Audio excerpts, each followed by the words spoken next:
బ్రిటిషర్ల పాలన నుంచి విముక్తి కోసం జరిపిన స్వాతంత్ర్య పోరాటం తదనంతర పరిణామాలతో భారత్ రెండు ముక్కలైంది. మహమ్మద్ అలీ జిన్నా నాయకత్వంలో ముస్లింలు తమకు ప్రత్యేక దేశం కావాలని డిమాండ్ చేయడంతో బ్రిటిషర్లు పోతూ పోతూ దేశాన్ని రెండుగా విభజించారు. ఇది దాదాపు 8 దశాబ్దాల కిందటి మాట. అయితే పాక్ చారిత్రక ఆనవాళ్ల పునరుద్ధరణ చేపట్టాలనే నిర్ణయం ఇప్పుడు చర్చనీయాంశమైంది. ముఖ్యంగా లాహోర్ నగరంలోని అనేక ప్రాంతాలకు దేశ విభజనకు ముందున్న పేర్లను పెట్టాలని నిర్ణయించారు.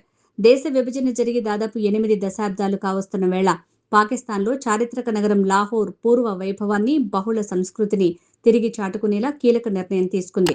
గతంలో ఇస్లామిక్ లేదా స్థానిక పాక్ ప్రముఖుల పేర్లు పెట్టిన వీధులు, కూడళ్లు, రహదారులకు భారత్ పాక్ విభజనకు ముందున్న హిందూ, సిక్, జైన్, బ్రిటిష్ వలస రాజ్యాల కాలం నాటి పేర్లను అధికారికంగా పునరుద్ధరిస్తోంది. పాకిస్తాన్లో పంజాబ్ ముఖ్యమంత్రి మరియం నవాజ్ అధ్యక్షతన జరిగిన కేబినెట్ భేటీలో ఈ చారిత్రాత్మక నిర్ణయానికి ఆమోదం లభించింది. వారసత్వ సంస్కృతి పరిరక్షణే లక్ష్యంగా ఈ నిర్ణయం తీసుకున్నట్టు అధికార వర్గాలు వెల్లడించాయి.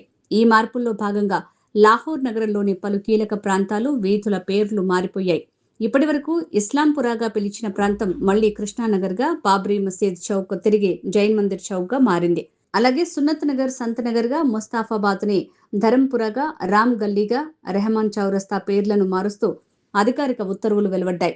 లాహోర్ నగరానికి ఉన్న భిన్న మతాలు, విభిన్న సంస్కృతుల గుర్తింపును గౌరవించేందుకు ఈ నిర్ణయం తీసుకున్నట్టు పంజాబ్ ప్రభుత్వ అధికారి ఒకరు చెప్పారు. ఇప్పటికీ నగరంలోని 9 ప్రధాన ప్రాంతాల్లో పాత పేర్లతో కూడిన కొత్త సైన్ బోర్డులు వెలిశాయి. అయితే అధికారిక రికార్డుల్లో వాటి పేర్లు మారినప్పటికీ స్థానికుల మనసులో, నిత్య జీవితంలో ఈ పాత పేర్లు మాత్రం ఎప్పుడూ చెరిగిపోలేదు. ఆటో డ్రైవర్లు, వ్యాపారులు, సామాన్యులు ఇప్పటికీ Lakshmi Chowk, Davos Road, Queens Road వంటి పాత పేర్లనే వాడుతుండటం విశేషం. ఈ చారిత్రక నిర్ణయం కేవలం వీధుల పేర్లకే పరిమితం చేయకుండా మహారాజా రంజిత్ సింగ్ కాలం నాటి కట్టడాలు, పురాతన చర్చ్లు, చారిత్రక క్రికెట్ మైదానాలు, మింటో పార్క్లోని పాత కుస్తీ అఖారాలను కూడా పునరుద్ధరించనున్నారు.